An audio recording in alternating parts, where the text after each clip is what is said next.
सेवालाल महाराजांनी कधी व्यासपीठावर उभं राहून भाषणं दिली नाहीत. ते तांड्यावर राहिले, रानावनात फिरले, कष्टात जगले आणि माणुसकीचा धडा त्यांनी शिकवला. आणि म्हणूनच आज संत सेवालाल महाराज यांचं महात्म्य जे आहे ते आपल्या प्रत्येकाच्या मनामध्ये, हृदयामध्ये आहे. सत्य, प्रामाणिकपणा, परिश्रम, निसर्गाशी नातं हीच त्यांची शिकवण होती.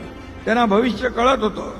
पाण्याचं, पर्यावरणाचं महत्व त्यांना कळलं होतं. म्हणूनच ते म्हणायचे, रपिया कटोरो पाळी वग जाय, रपिया कटोरो पाळी वग जाय.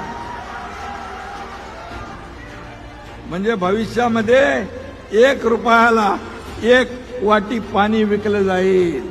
बघा किती दूरदृष्टी होती, कसं त्यांनी हेरलं होतं. आणि आज ते शब्द खरे ठरत आहेत. आणि म्हणून महाराजांची शिकवण होती